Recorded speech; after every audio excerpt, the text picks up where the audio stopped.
Hello, gynaecologist doctor Sinha बोल रही हैं? यस। डॉक्टर आपसे बात करना था, ये वाइफ प्रेग्नेंट है। कितने मंथ की प्रेग्नेंट है? 4 महीने हो गया मैडम।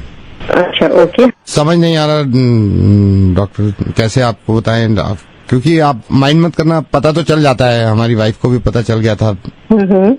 लड़की है। अच्छा, अबॉर्शन करना था। Is there complication? कॉम्प्लिकेशन कोई नहीं है, लड़की है तो। ये कैसे बात कर रहे हो आप? क्या बात कर रहे हैं आप? मेरा टाइम मत वेस्ट करो, मैं सच बता रही हूँ, मैं तुम्हें जेल करवा दूंगी। ऐसा तुम पहले नहीं हो। लड़की है। तुमको समझ में नहीं आ रही बात है? अबॉर्शन करा दूंगा, जेल में चला जाएगा तू। पढ़े लिखे हो कि नहीं हो? तुम्हें समझ में भी आ रहा है? तुम एक गायनोकोलॉजिस्ट को फोन कर रहे हो जो खुद एक औरत है, और तुम उसको कह रहे हो कि मेरी बीवी जो है उसको लड़की होने वाली है, तो आप अबॉर्शन कराते। आप कैसी बातें कर रहे हैं? लड़का चाहिए होगा आपको। नहीं, लड़का नहीं, लड़की ही चाहिए थे। तो फिर क्यों करा रहे हो अबॉर्शन? क्योंकि रेप हो जाएगा इसका।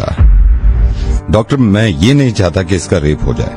I am so sorry doctor, मैं नवेद बोल रहा हूँ रेडियो मिर्ची से, और मुझे मालूम है कि आपके पास कॉल्स आती होंगी, लेकिन उनकी वजह यही होती होगी कि मैं दहेज नहीं दे सकता या मैं लड़की को पढ़ा नहीं सकता। लेकिन अब कॉल्स आया करेंगी और वजह ये हुआ करेगी डॉक्टर कि मैं अपनी बच्ची को पैदा नहीं होने देना चाहता क्योंकि इसका रेप हो सकता है।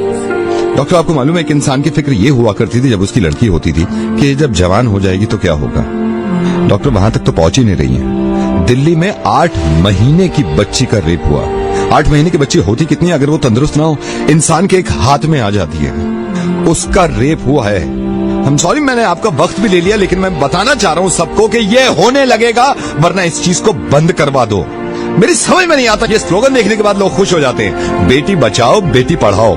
क्यों हम पहले ही जाहिर कर देते हैं कि बेटियां कमजोर हैं, पढ़ी लिखी भी नहीं है, इनको बचाना भी है। ऐसे स्लोगन क्यों नहीं मानते कि बेटे को बताओ और ना माने तो थप्पड़ लगाओ। और जितने लोग इस बात को मानते थे ना कि लड़की घर से बाहर निकलती है तो रेप होता है, उसके रिश्तेदार ने बेडरूम में घुस के उसकी बच्ची के साथ रेप किया। जब इसके माँ बाप ने इस बच्ची को देखा तो खून में लथपथ पड़ी थी, पूरा हॉस्पिटल गूंज गया था इसकी चीख से।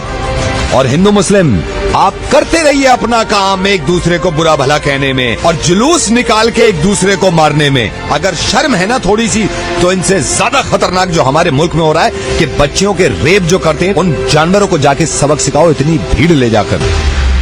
और कोई बताने की जरूरत नहीं है किसी को कि लड़कियां किसी से कम नहीं होती। जब आप किसी को ये बताते हैं कि लड़कियां किसी से कम नहीं है, इसका मतलब यह है कि कहीं ना कहीं पहले से ही दिमाग में हमने ठूस रखा है कि लड़कियां कम होती है।